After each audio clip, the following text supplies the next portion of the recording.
Your Excellency, Honorable Prime Minister, esteemed audience, ladies and gentlemen, on behalf of President of CBS, I would like to welcome to the launch of 2022 GNH report. To begin today's program, Kilawong, researcher here in the Center for Bhutan and GNH Studies, would like to give welcome address. Thank you. Honorable Prime Minister of Bhutan, Legend Dr. Lotusili, Excellencies, Venerable Kempos, distinguished guests from international and national organizations, representatives from various government agencies and CSOs, our highly esteemed individual well-wishers and supporters, and to everyone present here. It is our pleasure to welcome your warm presence to this highly anticipated launch of the Gross National Happiness Report 2022. The Center for Bhutan and GNH Studies Office, led by the Honorable President Tashuka Maura, we are delighted to have you join us today as we unveil the findings of this significant study. With great excitement, we present you an in-depth analysis that goes beyond the common measures of a nation's progress. The Gross National Happiness Survey offers unique insights into the well-being and happiness level of our nation, providing holistic perspective on our collective welfare. This comprehensive report reflects the dedication and hard work of numerous researchers, analysts, and participants who have contributed their time and thoughts to make this launch possible today. We are truly grateful to them for their invaluable contributions. And as we gather here today, we all recognize that happiness is a fundamental aspiration shared by people around the globe. By studying the dimensions of well-being and the factors that influence it, we strive to create a more meaningful and a fulfilling society for all. So this report aims to spark meaningful conversations, inspire positive change, and guide policymakers in their decision-making process. It is our hope that the insights from this study will contribute to the well-being of our citizens by fostering development of policies that prioritize happiness. We extend our gratitude to each and every one of you for being here today. Your presence here today demonstrates your commitment to the well-being of our nation and, most importantly, your belief in the importance of cross-national happiness. So once again, we welcome you to this launch. May this event inspire us all to work together towards a happier and more prosperous future. Thank you, and Tashidari.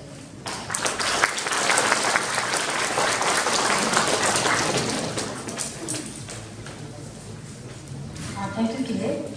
We have a special treat in store for you as we are about to see a video message from His Excellency Akim Stanner, Administrator of the UNDP and Under Secretary General of the UN, followed by His Excellency Nandis Gorman, Secretary General of OECD, the Organization of Economic Cooperation and Development, and the messages from Professor Jane Foster, George Washington University. They couldn't be present with us in person, but has taken time to share their thoughts and reflection on this occasion. I kindly request you all to direct your attention to the screen as we prepare to play the video. Yes, Excellencies, ladies and gentlemen. It is an honor to join the launch of the 2022 Gross National Happiness Index results by the Kingdom of Bhutan. Gross National Happiness Index is a unique approach that examines both traditional areas of socioeconomic concerns such as living standards, health, and education, and less traditional aspects including culture and psychological well-being. The latest results provide a range of new insights into Bhutan's development progress between the years 2015 and 2022. That includes an increase in the GNH, Gross National Happiness Index, valued from 0.75 to 0.78. Remarkably, 93.6% of the population enjoys sufficiency in at least 50% of the GNH enabling conditions. This new data is vital to inform efforts in the country to drive progress across also the Sustainable Development Goals in Bhutan. The Gross National Happiness Index has always had a worldwide resonance, yet never more so than today. More and more countries are coming to the recognition that GDP growth alone does not capture real progress and prosperity or the complexity of the human endeavor of development. Indeed, as our natural world is pushed to the brink and climate change accelerates, it should not surprise us that 6 in 7 people worldwide feel insecure. We need to design the metrics of the future. That means shaping a world defined by decarbonization, climate action, environmental restoration, and new opportunities for all, a central tenet of the human development approach. Indeed, the UN Secretary General has elevated beyond GDP as one of the central reform agenda items for the Summit of the Future in the year 2024. Bhutan's Gross National Happiness Index serves as a key example of alternative approaches as the UN works to advance the global understanding and conversation in this vital area. Bhutan is also inspiring countries across the world to show much greater ambition when it comes to the rights of future generations. While many countries aim to be carbon neutral, Bhutan is already a carbon sink, absorbing close to 3 times more carbon dioxide than it emits. It demonstrates how it is possible to slow the march of climate change through bold and brave decisions that will benefit our global community. The Gross National Happiness findings correlate also with the United Nations Development Programme's latest Human Development Report. It focuses on improving the lives that people lead rather than assuming that economic growth will automatically lead to greater well-being for all. While the Human Development Index, which measures a nation's health, education, and standards of living, has declined globally for the first time ever in the wake of multiple crises like COVID-19, Bhutan has bucked that trend. It has improved its ranking by 2 places, now sitting at number 127 out of 191 countries and territories. Notably, Bhutan is the highest ranked, least developed country. This is a country that it aims to graduate from this year, another unambiguous indicator of its rapid development progress. Advances related to that aim will also be measured by the National Multi-Dimensional Poverty Index, to be launched shortly, which probes the interconnections of poverty with the latest data. Distinguished guests, excellencies, ladies and gentlemen, as part of the UN family, UNDP has been privileged to have been part of Bhutan's development story and journey over the past 5 decades, and will continue to help bring tangible benefits to the daily lives of communities. Inspired by the Gross National Happiness Index, we also have a duty to push new boundaries as we reimagine the future of development together. For instance, there has been a widely circulated fact that some half of global GDP is dependent on nature. Perhaps we need to recognize that 100% of true and lasting prosperity is dependent on our natural world and our relationship with it, an approach that Bhutan is pioneering in spirit and reality. In short, as humanity pushes past the limits that can sustain our collective life on this planet, all countries must now radically rethink and redesign their economies and pathways to progress in the 21st century.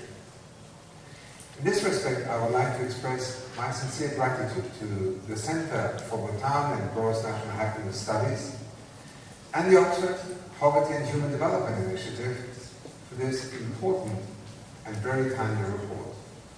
Thank you. Excellencies, ladies and gentlemen, thank you for the opportunity to share a few thoughts with you on this launch of the 2022 update of the Gross National Happiness Index. This is a topic of growing interest across the OECD membership. About 70% of our members now have national well-being frameworks.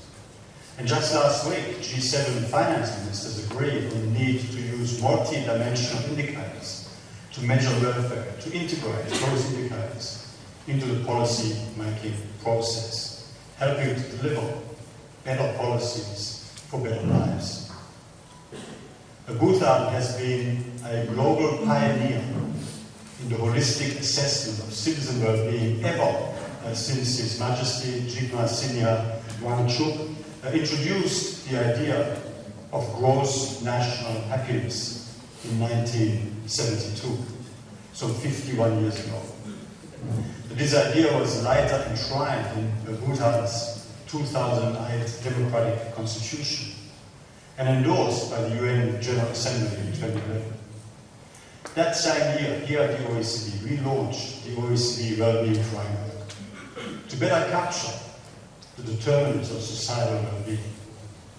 It is built around three key components. First, current well-being, in dimensions ranging from work and job quality to housing, health, social connections, and civic engagement. Second, inequalities in well-being outcomes between different groups and between top and bottom performers. And third, resources for future well-being, specifically natural, economic, human, and social capital. To continue supporting these efforts, the OECD will be launching a knowledge exchange platform on well-being metrics and policy best practice. We hope to be able to include Bhutan's perspective and insights in this initiative. We very much look forward to hearing about this year's Gross National Happiness Index results. Thank you. Esteemed colleagues, there are times in history when concepts and tools swirling around in public discourse come into sharp focus and bring global change. The 2022 Gross National Happiness Index of Bhutan is being launched in such a time. Ever since Robert Kennedy's famed complaints about gross national product, criticisms of national or domestic product have been floated by leaders and academics in many lands. The wave of dissatisfaction with GDP per capita turned more visibly after the 2008 financial crisis, and crested with the formal decision by the United Nations to produce well-being metrics going beyond GDP. And now, new measures that bring change are coming into focus. One such metric, in my view, is Bhutan's GNH Index. As an academic who has worked on measurement all my academic life, and who writes on measurement as leadership, I find 5 reasons that Bhutan's GNH Index is relevant, not just for Bhutan, but also the international stage. The first is multidimensionality. Whatever replaces GDP cannot measure economic outcomes in isolation from social, political, or environmental considerations. Yet most measurement proposals coming forward are collections of essentially separate, unidimensional indicators. Bhutan's GNH Index, in contrast, is built from profiles of multiple indicators, in which each person has or has not achieved sufficiency. It can be studied indicator by indicator, yes, yet it gives a headline GNH figure. So we know if GNH has grown in the past period. The second is plurality. Well-being metrics must recognize and affirm the diversity of ways of flourishing as human beings in community with one another and the planet. One size does not fit all. Bhutan's GNH Index recognizes success if any person enjoys sufficient attainments in 2/3 of the dimensions or weighted indicators. You don't need 100% to be happy, because personal preferences or life circumstances might intervene in different ways. The third is disaggregation. Going forward, the work of expanding quality of life and well-being must be advanced by actors at national and subnational level, and by groups. But for most countries, GDP is only available at the national level. Bhutan's GNH index is disaggregated by districts, by age groups, by occupational categories, and gender. It gives a crystal clear profile of well-being, identifying which groups might require which kinds of extra support. So we know what to do to improve matters. The fourth is rigor. Gone are the days when the black box of GDP was accepted without question. New statistics require precision, transparency, clear documentation, and robustness. So students can learn and critique them, statisticians can replicate and improve them, and policymakers can interpret and use them. Bhutan's 2022 GNH Index is a very professional exercise in measurement, which fulfills the requirements of cutting-edge statistics in an information age. The fifth is vision. Many of us have heard vaguely about Bhutan's aim to advance gross national happiness, and imagined it to be a rather romantic idea. But when we look at the richness of the measure's 9 domains, we find it to be a step ahead of similar discussions in the West. And when we examine the measure as a whole, we realize it is more profound and potentially useful than many metrics that are far better known. At present, it would be impossible to create a global GNH index because of current data limitations. But we live on the cusp of a true revolution of data. And so this is a solvable problem if many put their minds to it. And if the GNH index were taken up outside of Bhutan, then others would naturally come to learn of its use in policy and its final effects as well. I have never been to Bhutan, but I'm one of those who are now very keen to do so. For those reasons, I wish to commend the Center for Bhutan and GNH Studies for issuing a technically rigorous and hope-inspiring 2022 Gross National Happiness Report. Thank you.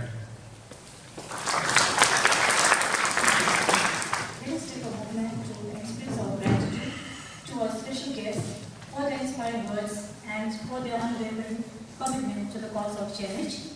Their presence, even though our recorded message, has enriched our gathering today. As we delve deeper into the GNH report and the methodology employed in its creation, I would like to introduce key member of the research team behind the report, Driglam Namzha, President of CBS, Professor Sabina Alkaya, Director of OPI, Mr. Kanamodi, Chief Research Officer in Center Bhutan and GNH, and Ms. Huki Zammo, Researcher in CBS. Today, they will share with us the GNH survey process, shedding light on the challenges and opportunities that rise when measuring and analyzing happiness. I would like to call on the stage Mr. Kanamodi, Senior Research Officer, to the stage to talk about the GNH survey process. Honorable President, members, graduates, excellencies, esteemed participants, ladies and gentlemen, a very warm evening to you all. I would like to briefly present you about the GNH survey approach we have adopted for our successive surveys. GNH survey was first started in 2008 after extensively piloting the questionnaire in 2006 and 2007. Since 2010, we have rolled out large-scale surveys involving over 8,000 respondents across the country. In terms of coverage, the GNH survey covers almost all 20 districts and 4 communities. In particular, for 2022 GNH survey, we have conducted interviews in 198 geos out of 205 geos and in 53 towns out of 64 towns. The number here shows the number of interviews conducted in different locations across the country. These are made available by GPS tracking system built into the the handheld computers we use for conducting the interviews. The interviews are conducted using a method called computer-assisted personal interviewing, where we use small handheld computers to collect the data and then send it to the central database system. It almost actually sends the data to the central headquarters on a real-time basis. In terms of sampling approach that we have adopted for the GNH survey 2022 and the earlier survey, we actually adopted multi-stage selection process where in the first stage we selected something called primary sampling unit, which is geo in the rural areas and enumeration blocks in urban areas. So PSUs were selected based on a statistical method called probability proportional to size, which is called PPS, where the clusters with higher number of population gets selected more than those with smaller number of population. In the second stage, from the selected PSUs, we selected households once again by an approach called circular systematic sampling approach. Here we selected households from selected PSUs.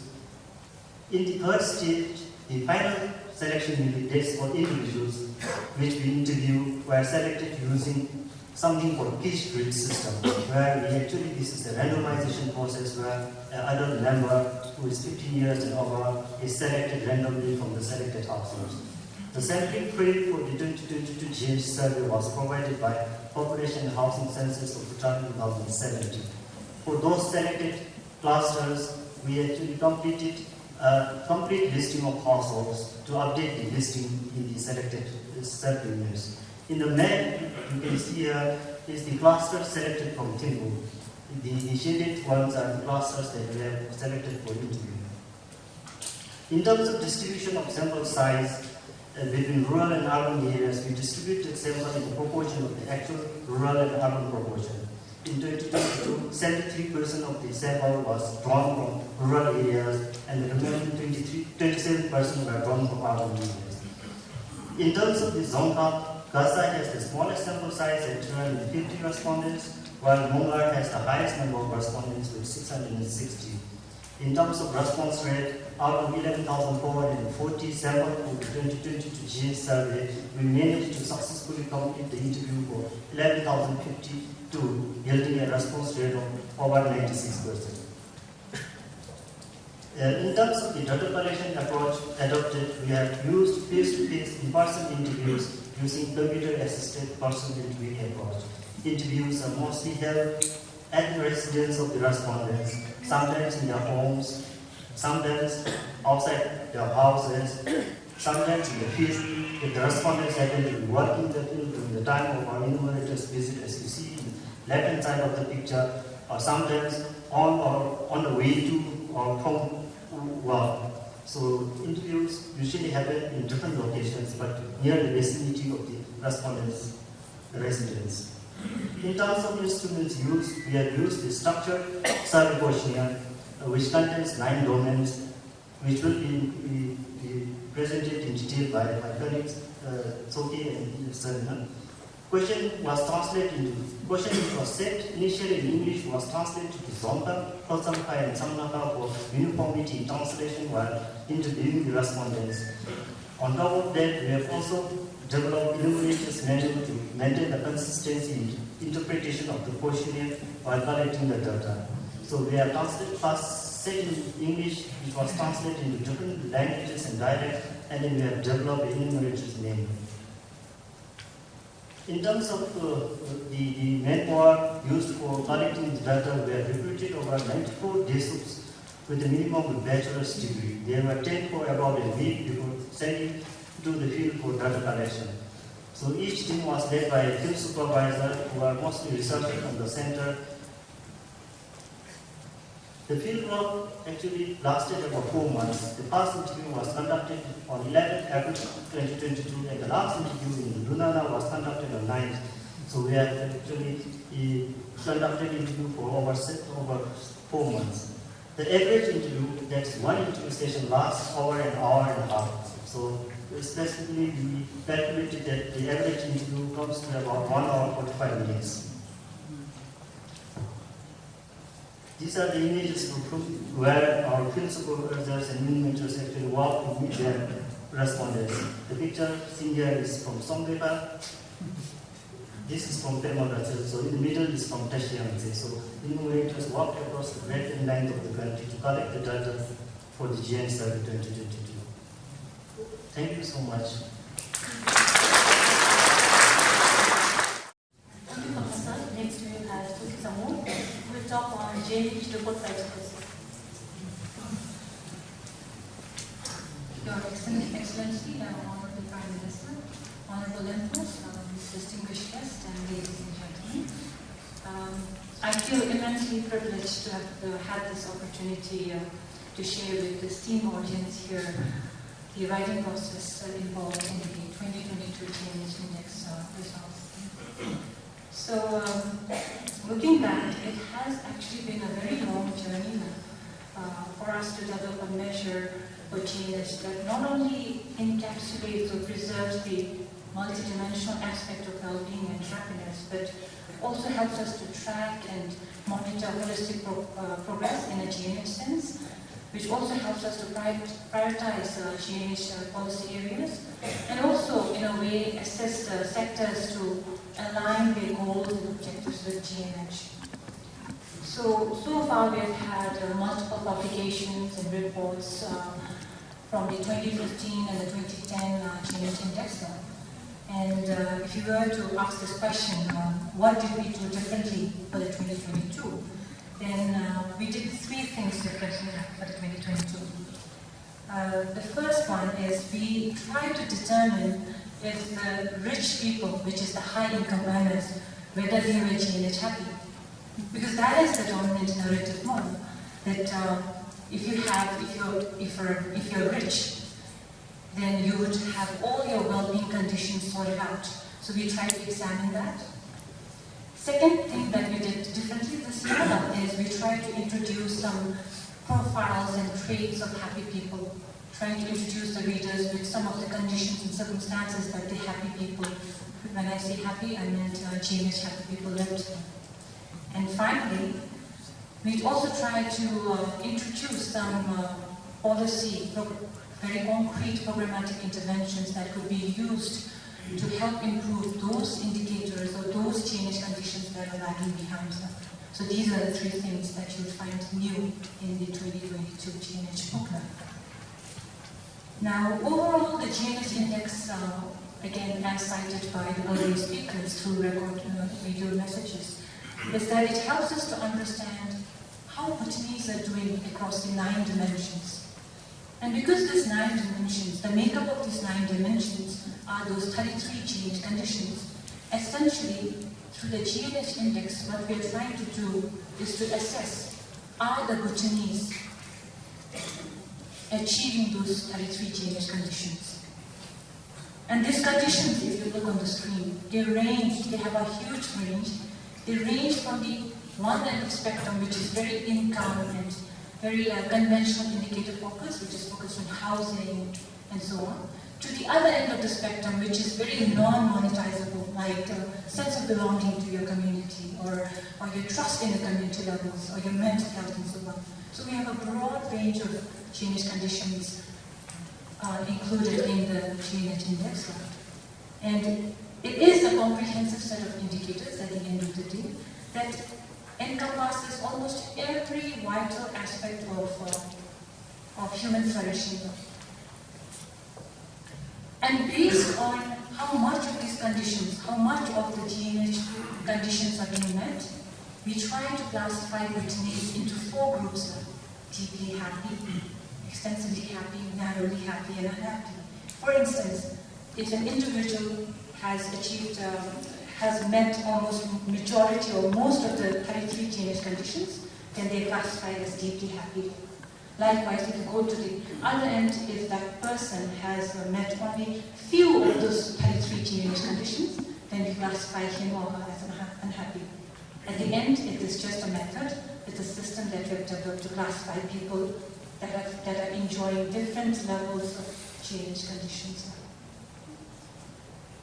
But of course, we need to remind ourselves that happiness is a deeply subjective matter. And it is very challenging for us to generalize what is the ideal set of conditions for a person.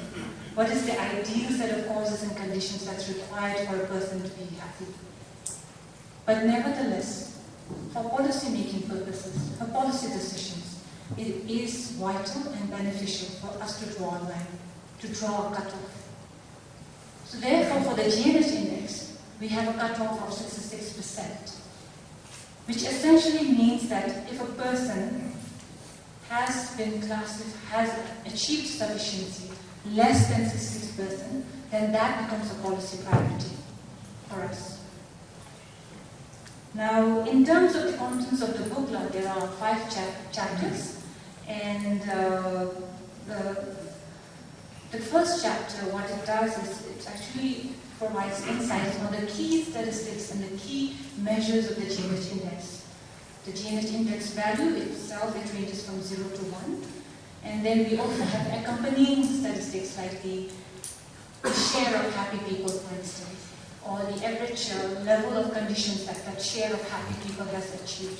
Like that, we also have other statistics like looking at the people who are not yet happy, for instance, and what are the conditions or domains or indicators that they have met at sufficiency in. So we have this range of statistics at a national level. We have it for regional, which is by rural-urban. We have by age groups. We have by gender and other subgroups. And what we have done in chapter 2 is essentially we have compared the statistics, the key measures of GNH index over time for 2010, 15, and 22. So that is what entails in chapter 2 now. Chapter 3 is again, as I stated earlier, is something new. And here, really, we're trying to examine, are all those high-income earners GNH happy? And here, what we have done is we have divided the Bhutanese population into 5 income groups. From a statistical point of view, we're saying income quintiles. So from highest income earner to the lowest income earner. And then we have tried to assess, are all the highest income earners GNH happy? Likewise, on the other end of the spectrum, are all the lowest income earners GNH not yet happy? And it's very interesting inside because it is not the case. What we witness is there is a share of population, high income earners, which has been classified as GNH not yet happy. Which means while they are income rich, they have got other conditions, maybe in the cultural realm or in the community vitality realm, that is still unfulfilled. So there are more insights in that chapter. For chapter 4, it's again a new section to the report. What we are essentially doing is introducing the readers with some key happy profiles, just so that we get introduced to the real life circumstances of those happy individuals. And just to share an example, for instance, Karmal Hajan, who is a 70-year-old widow, she is an ill-fated female. Again, these characteristics are highly fictionalized. Of course, they're dependent, we drew them from the quantitative survey as well as few qualitative interviews that were carried out on a subsample of the respondents. So this Karmal Hajan, she's illiterate, rural female farmer, but she has been classified as happy from the GNH index method because she has met almost 71% of the 33 GNH conditions. While she's on income, she's marginally poor because she's facing this wildlife damage, and that is also causing a rise in her negative emotions, another GNH condition. But there are so many other good things going on in her life. For instance, she's very healthy, she's highly spiritual, she lives in a very vibrant community, she has a strong sense of belongingness to the community, she lives in a pollution-free environment. So there's so many other things that are going good, and GNH index has actually drawn onto that and has classified her as GNH happy despite her being income poor.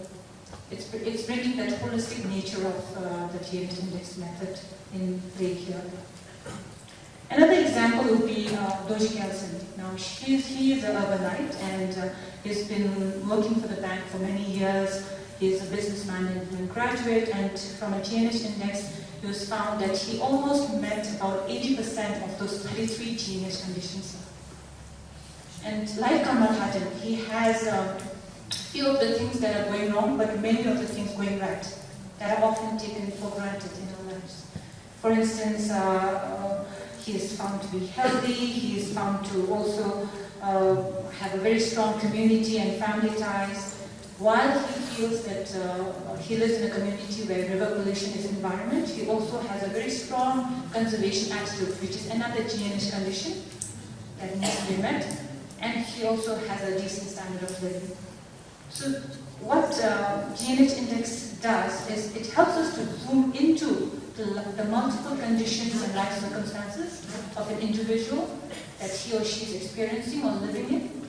And it also helps us to zoom out and gives us a sense of the wider well-being aspects, which also evaluates a person's life, not only from the cash and the bank balance, but also other non-monetizable aspects, which are often overlooked and often taken for granted. So that's chapter 4 for us. And finally, the chapter 5, what we have done here is we've tried to bring in the policy implications of the results. And for chapter 1 to 4, what we're doing essentially is focusing on the people who are GNH happy. People who have met some of those GNH conditions. But for this chapter 5, we are taking our lens and going back to those who are in the not yet happy group. Those who have not met the GNH conditions. And this chapter, it contains 2 sections.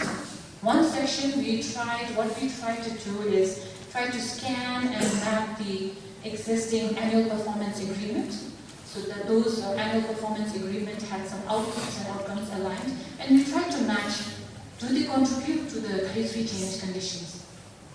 Basically trying to assess what is the gap in the country between what our efforts and the desired GNH condition that we want to have for the country. So that is one section. The other section, as I cited earlier, we actually zoom into the not yet happy group and see what are the conditions, what are the domains and indicators that this not yet happy group is lagging behind. And what could be the possible or the potential interventions and initiatives that could help them graduate from the not yet happy group to the happy group. So that's chapter 5, and with this I end my presentation, and thank you for your kind attention. Index methodology and how this is actually brought together into a measure. And as you heard, the first step was to gather data on the 9 domains and 33 indicators. And then to go to each person and see in which of the 33 indicators they have sufficiency and get their sufficiency score. And then one looks across all of the respondents and obtains 3 numbers. And from these 3 numbers, you compute the GNH index. But that is only the start. Then the question is, how do we unpack it? How do we analyze it? And that also means going back to the indicators and seeing how people are happy and the ongoing deprivations they experience. So first of all, with the 9 domains, 3 are health, education, and living standards, just like the Human Development Index, for example. Then there's governance, environment, time use. And then community vitality, cultural diversity and resilience, and psychological well-being, distinctive domains, each weighted equally. The 33 indicators are by and large weighted equally within their dimension, with a few adjustments. For each of the indicators now, a person either is sufficient or deprived in that indicator. And so a condition is set called the sufficiency cutoff that helps us decide. For example, if you take the indicator healthy days in the domain of health, if the person has been healthy for 26 days in a recent month, then they are sufficient. If not, then they are deprived. We cannot go through all 33 indicators, but let's give a personal example and go through some of them. So Jorme, for example, was healthy for 25 days last month, so he is deprived in healthy days. In community vitality, one of the indicators is donations of time and money. And you have sufficient if you donate 3 days and 10% of your income in a year to the community. And if you can't donate time or money, you donate double of the other. Jorme was sufficient. He donated enough money. In psychological well-being, if you have a sufficient mix of positive emotions, of contentment and compassion, generosity, forgiveness and calmness, then you are sufficient in positive emotions. And Jorme is sufficient. Other indicators in that domain include negative emotions or spirituality or satisfaction with your quality of life. In cultural diversity, one of the indicators is cultural participation. A person is sufficient if he or she participated in cultural activities for 6 days in the past year. Other indicators include Driglam Namzha or local language. In living standard, the housing is sufficient if the roof is corrugated iron or tin or stone or concrete, a good roof. If the sanitation is improved, and if there are not more than 2 people sharing the same room if they don't want to. And in governance, an indicator is political participation. Is the person anticipating voting in the next election? And have they participated in local meetings? Jorme, as you can see, was positive in terms of psychological well-being and cultural diversity and living standard. He has a good house. But he was deprived in political participation because he's an urbanite and registered to vote in a different district and wasn't planning to go back. So with this information, we have a simplified sufficiency profile for 6 indicators for Jorme. And you see that there are 2 deprivations in the first and last, and 4 conditions of sufficiency. So the sufficiency score is simply the percentage of sufficient indicators, 4 by 6, or 2/3, 67%. Now, across the country, sufficiency scores can go from 0 to 100%.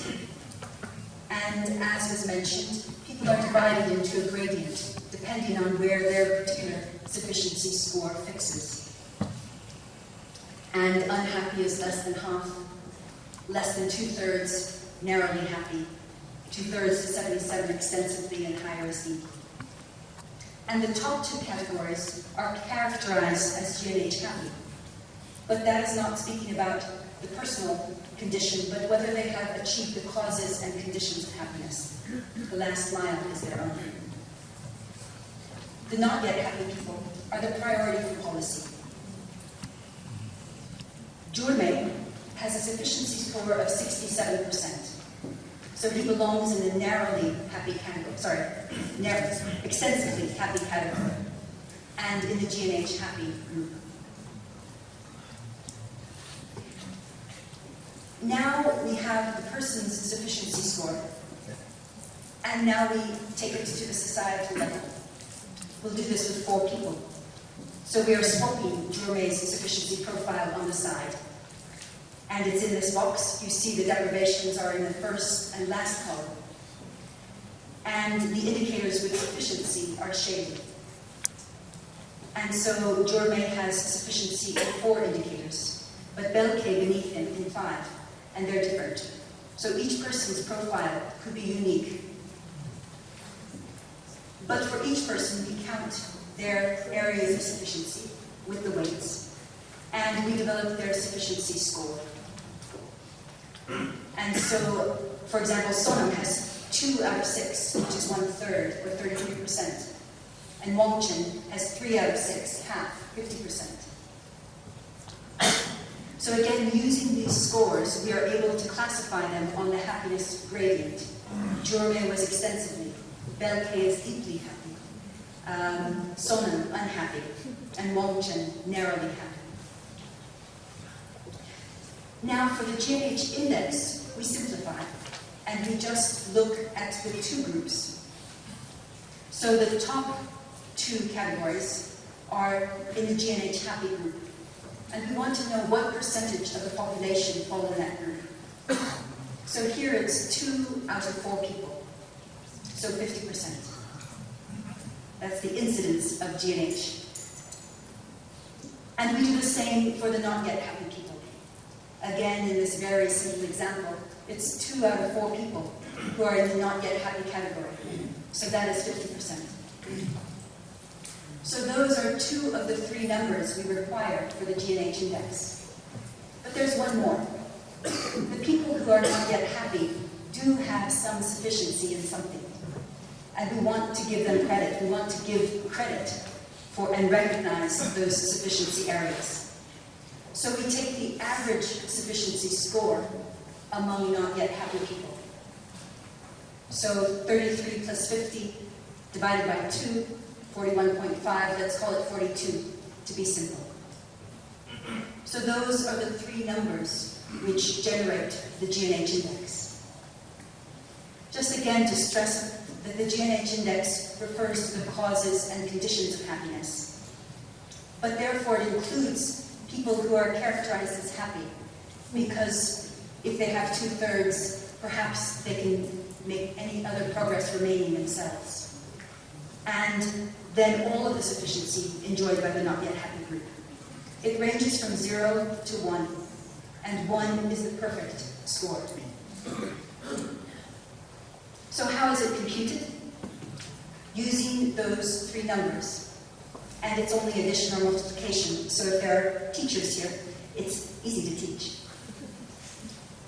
So you add together the percentage of people who are happy, the 50%, with the product of the percentage of people who are not yet happy, multiplied by their average sufficiency score. So it's the 50% that we saw, added to the 50% times 42%. So 50 by 42 times 42 is 21.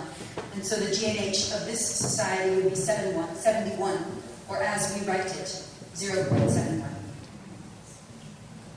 So that completes the computation of the GNH index.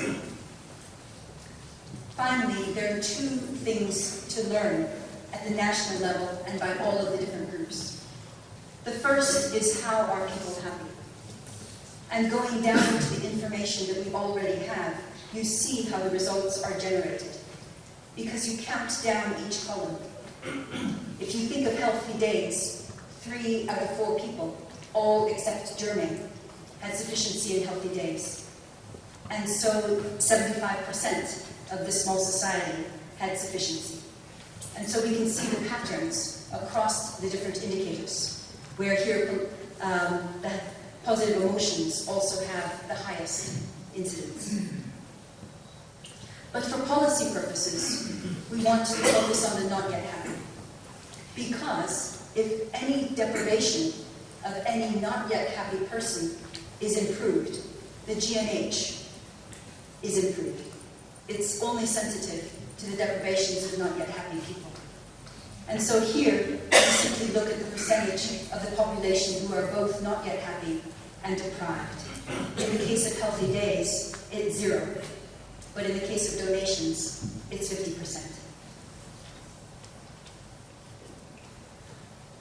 So in a sense, the GNH index methodology tries to be easy to understand and to compute, precisely because the aim is not just to give a fancy number, but to give a measurement tool, one that can be understood and used not only by those in government, but others in private sector, in academia, and outside. So thank you very much for this exchange. Thank you, Professor Namzha, and all the people for your remarkable contribution in chairing survey. Now it's my immense pleasure to introduce the next speaker, Mr. Tomoyuki Yamada-san, Chief Representative of JICA Bhutan. Honorable Prime Minister, Dr. Namzha, esteemed ministers, representatives from government, diplomatic missions, development partners, non-governmental organizations, ladies and gentlemen, Busan. It is a great honor for me to be present at this momentous occasion of launching event of the Gross National Happiness Survey Report. I would like to express my pleasure for witnessing the launch of the GNH 2022 report and extend my heartfelt gratitude to the government of Bhutan for providing me with the opportunity to attend this significant event on behalf of Japan International Cooperation Agency. I feel personally almost fortunate to be able to part in this important occasion, which takes place only once in about 5 years. I would have loved this opportunity to be delivering this address had it not been for the COVID-19 pandemic, which delayed the survey by almost a year. By the time I joined JICA Bhutan office in last August, the survey had just ended, and I was very excited to look forward to the completion of the survey. Indeed, it is a prestigious moment for JICA as a development partner who have been committed to support initiatives by the royal government of Bhutan that promote human well-being. We are proud to have supported the Center for Bhutan GNH Studies in conducting the third GNH survey 2015 and the latest one at this time.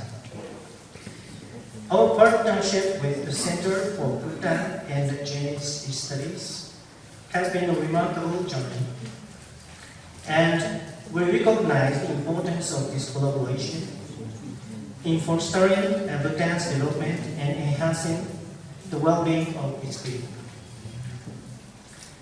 Besides our support to the last two nationwide GNH survey, I am pleased to share that JICA has also been one of the organizations to evaluate an individual project using this framework of GNH. In 2017, with the help of CBS, we found out that the horticulture research and development project in eastern Bhutan has made a significant impact on the lives of beneficiary farmers, not only in terms of their living standard, but also in community vitality and psychological well-being domains. The GNH framework allows us to gauge the impact of a project from a much broader perspective, which should indeed be the goal of any development activities. The GNH concept that Bhutan has developed over many years is truly an eye-opening invention, I should say, not only for the people of Bhutan, but also for all humanity. It is undeniable that the concept of GNH has resonated with global citizens who can't help but feel a deep sense of affinity towards it. Bhutan's dedication to measuring and tracking gross national happiness has attracted numerous global citizens who are eager to learn more about this unique approach and even visit to Bhutan to experience it firsthand. I would like to highlight that Japan as a nation is taking a keen interest in human well-being, just like Bhutan. Although international comparison on happiness often place Japan not as highly as that of other developed countries, we rank high in terms of Human Development Index and life expectancy. Studies around the world show a high degree of correlation between these two indicators and human well-being. And this raises a crucial question on how adequately the current measures of subjective happiness that originated from the West could capture the true picture of our Eastern societies and things that we value the most. For instance, I found that book on Ikigai, the Japanese secret to a long and happy life, quite popular among that Bhutanese readers. The Japanese notion of Ikigai, translated as a sense of life worth living, is closer to eudaimonia, which is accepted as one dimension of well-being, but is rarely measured in a typical happiness survey. I would like to highlight the alignment between the idea of human security, which has been at the core of JICA's development cooperation for many years, and the concept of GNH. Both human security and GNH are inherently human-centered, focusing on the well-being and happiness of individuals. It is also the shared commitment to the welfare of people that we find a strong connection between JICA's principle and Bhutan's visionary approach. In recent years, there has been a global trend that mistakenly reflects the influence of Bhutan's GNH concept. Impact investment, which emphasizes both financial returns and positive social and environmental impacts, along closely with the values embodied in GNH.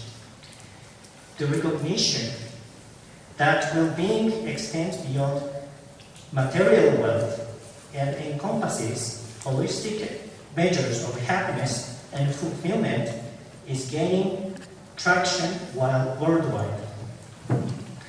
Bhutan's pioneering efforts in promoting the GNH concept have played a significant role in fostering this global shift towards a more balanced and sustainable approach to development. As we gather here today to celebrate the launch of the GNH 2022 report, I would like to congratulate the Center for Bhutan and GNH Studies for their remarkable achievement in successfully completing the fourth GNH survey, despite the challenges posed by the COVID-19 pandemic. It is truly a testament to the resilience and dedication of Bhutanese people. JICA takes immense pride in collaborating with CBS and being a part of this unique and incredible journey towards understanding and mentoring happiness and well-being. In conclusion, I extend my warmest congratulations to the Royal Government of Bhutan and the Center for Bhutan and GNH Studies on this momentous occasion. I eagerly look forward to delving into the insights and the findings presented in the GNH 2022 report. I assure you that JICA remains committed to support Bhutan in its pursuit of gross national happiness and further collaboration in the realm of human being and happiness.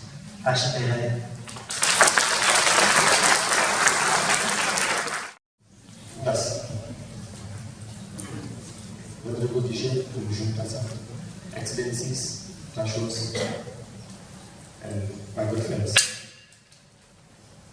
Obviously, it gives any one of us great joy to be part of this unprecedented book, I would say. More than the GNH survey and the GNH index is the timing that we're launching it, and the institution and individuals who are involved in this, and partners that we have. I think it makes the situation a unique situation and makes us proud. So I would like to thank all individuals who are involved in this, the sponsors, the well-wishers, the experts, globally and nationally. So my hearty congratulations to Tasha Kamura and your team. Tasha Delia. The timing I was actually hoping or expecting that the results will not be as good or a little dip after the survey, but actually it's a huge jump. Jump from 2010's score of 0.73 to 0.75 score in 2015 to 0.78 of 2022 score. When I say timing, actually the interest of Kamora's office to do the survey during 2020 came to the National COVID Task Force and we kept it on hold because it was peak of the pandemic. Not that we were not ready to do it, but we thought the whole world is plagued with pandemic. Every individual is worried about whether he or she will leave that day or the next day. So we thought it was always better to keep it at least pending for a year or two and then it went. And the results should not just increase but markedly improve. So I thought that is something very unique. And even after the pandemic, global crisis has not ended. It's just heating up with more and more geopolitical surprises every day that is coming. So I thought that was one good outcome. Second, I was very impressed with all the presentations, be it nationally or internationally. And I was very happy when Suki mentioned how come Hadin actually qualified to be a happy lady in that village. While she was working on the field, she also had wild boar that will probably damage the crop or the base harbor that night. Or it will be the monkey that we by no means able to protect the crop from monkeys. Yet she stated, I don't know which level of happiness, but she is level happy. But Suki rightly said, while we can see why she could have been unhappy, but there are a lot of good things happening in the life. That reminded me of the dishes that we eat, the most favorite ema tasi that we all enjoy. Is it the ema or the tasi, or just the ema tasi that makes the dish your favorite dish? It's a combination of many ingredients that go in there. So I'm very happy that GNH survey encapsulates this whole overall inside-out, top-down, 360-degree survey, which does not happen in any service, does not happen in any countries. So I thought this is something that is very holistic and worth looking of. The other one that as I was preparing to come here, by the way, I don't have anything extra that you all don't know to say. I'm faced with international experts, national experts, people with intellectual capacity of very high standing. So in front of this crowd, I thought I should not spend much time, but yet I cannot stop saying prepare myself from saying what I really wanted to say. While I was preparing, I was trying to find out what actually made His Majesty the Fourth King to utter this golden words called cross-national happiness. I really wish if one of us, or any one of us, anytime, can bring this out, that would be, I would say, the jewel of this GNH that we also proudly talk about.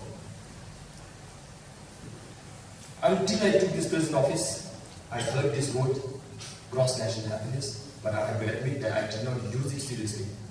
I did not take part in any consultation, meetings, discussions on cross-national happiness, because I always thought it's something to do with governance.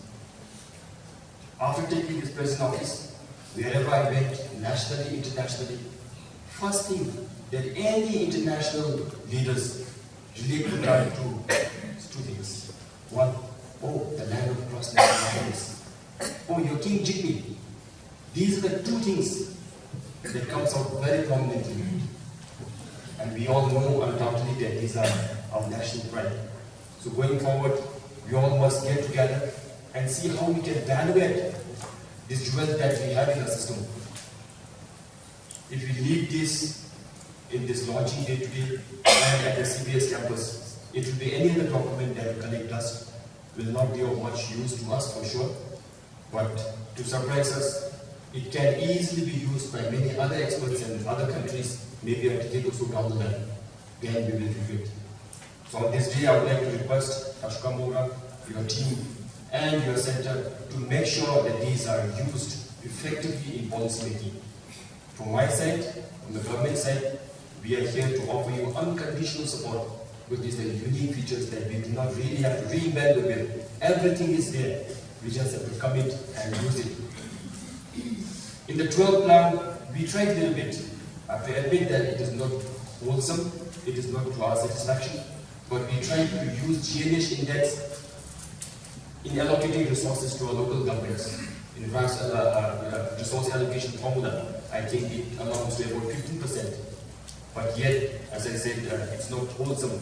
I wish if we can go up to 80-90% of resource allocation being based on the findings of this good work. While we are happy with the absolute number that compared to 2015, it has jumped from 0.75 to 0.78, which is a huge jump. But there is the good point in the jump is, I think, contributed mainly by women participation and improved in happiness index or well-being index of our rural folks. That I thought was something to take note of. Very, very interesting. Probably Kamal Hadin and Suki's narrative added to this jump. But little worrying fact here is, there are some tips. It was clearly indicated that cultural participation has gone down. Now, when we are worried about this, we have to get inside the cultural participation of Bhutanese to see what has gone down and what we have to do in order to bring it back. Because subsequent surveys, if the cultural participation keeps going down, probably that might ultimately say, we are the Bhutanese. We do not have a common or the community vitality that we share right now. The second feature that got me worried and little more worried is the perception of importance of Driglam Namzha in one's life. It is clearly indicated that perception of importance of Driglam Namzha in one's life has gone down. While we can understand this and read it from many aspects, if you read it from one aspect, probably the lens that I looked at it, the whole booklet, the whole GNH index, the whole principles of gross national happiness revolves around the true core meaning of Driglam Namzha. Driglam Namzha is not just going down. Driglam Namzha is not only the patang and kamli that you are wearing. Driglam Namzha is something that must really come from these four muscular chambers. Medically, we call it heart. That has gone down. My worry is, what about the next survey? If the perceived importance that you all feel on Driglam Namzha goes down further, I really don't know how to read the index overall score going up. So that is a worry, a bigger worry existing. The other one that has gone down a little bit is the healthy days. Healthy days, number of healthy days gone down, but there are lots of qualifications to make. I'm sure if you allow Suki to testify, she will very convincingly justify that there should not be a worry. And the fourth factor that has gone down a bit again is political participation. I'm a politician, please don't note it wrongly. If political participation keeps going down, what would be the democratic value of this country? What will be the wholesome participation in governance? That is also a worry. So as much as we take pride in the overall score going up significantly, there are some serious concerns. That is also very good. So I congratulate Tashkarma and your team for finding these out. Now that these are on our table, it is absolutely our responsibility to make sure that we realign our policies to make sure that these falling indices come back and then go on to improve. Maybe the last one that I can comment today is from 0.78 as we inch towards 1. Last mile is always the most difficult to achieve, yet we should not leave it there. There are a lot of factors that will come into getting a score from 0.78 to the perfect 1. Please let us know. We shall do it, and I am sure we can do it. On this note, every successive monarchs have taken this country, all of us, towards the perfect score of 1. While it's our responsibility to know the role of every monarch that has played in inching, taking ourselves closer to the perfect score of 1.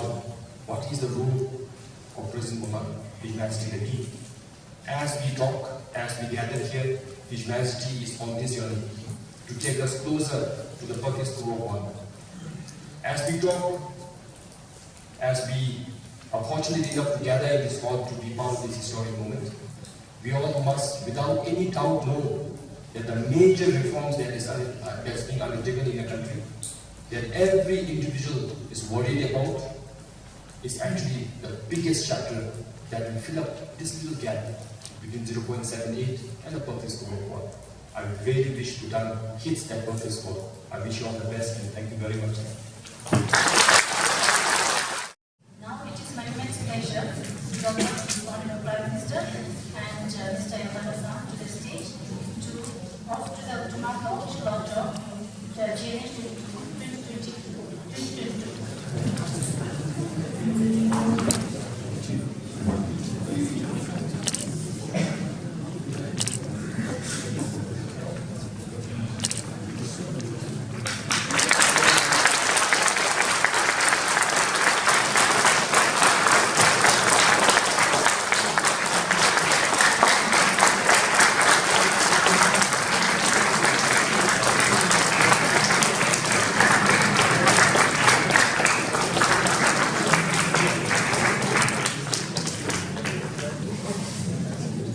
Honorable Prime Minister, the opposition leader and the chief representative of the Bhutan office.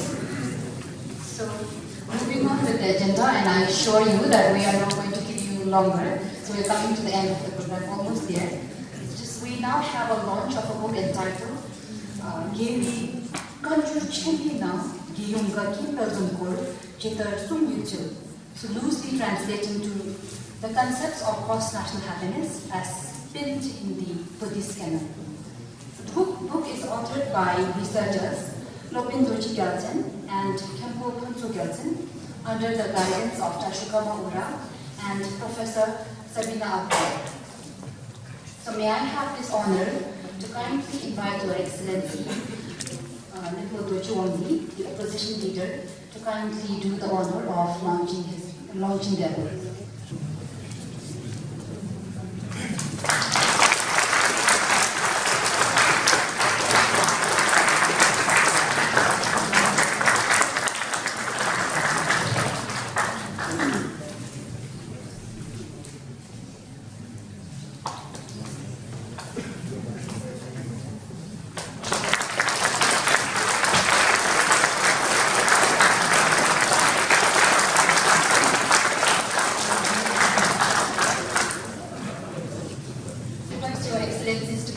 Here on the stage for the launch of our final book. So the third book is authored by a researcher here at CBS, Chantal Singh, under the guidance of Tashuka Mora. So his book is titled Duki Chundrak Chukjik. So it's a compilation of Bhutan's history. So I'd like to invite the author on the stage. I also have to request one of Your Excellencies to mention that the cities are heard.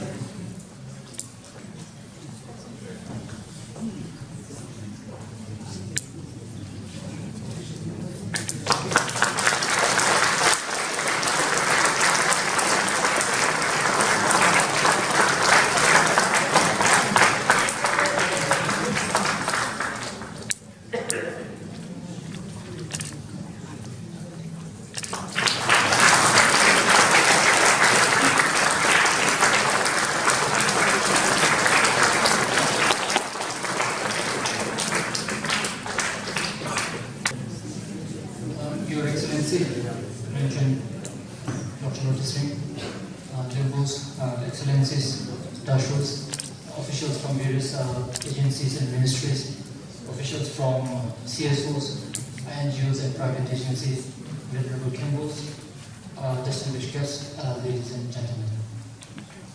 It is my great privilege and honor to have been given this opportunity to propose a vote of thanks to this august gathering, and I must mention that I am deeply happy in doing so. And therefore, on behalf of the President and the entire fraternity of CDS, I would like to first begin by thanking Your Excellency for being with us here today.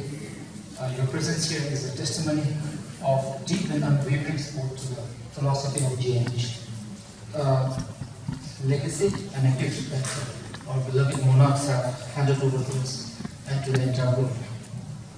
I sincerely hope that the findings from this report will also find its way into various facets of governance and management of the country.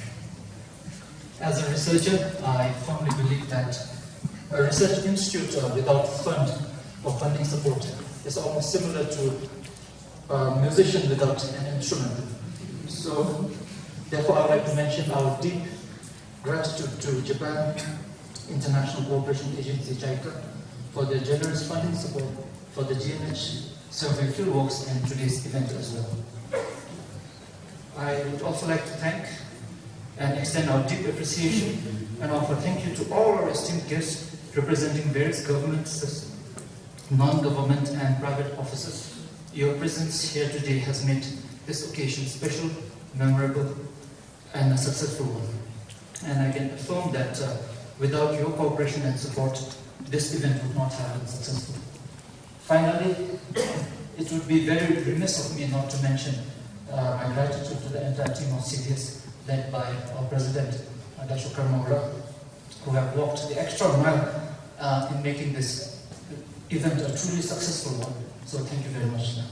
Your Excellency, Honorable Lynchon, esteemed guests, ladies and gentlemen, on behalf of the President and the researchers of CBS, I would like to once again thank you all for being with us here today. Thank you so much.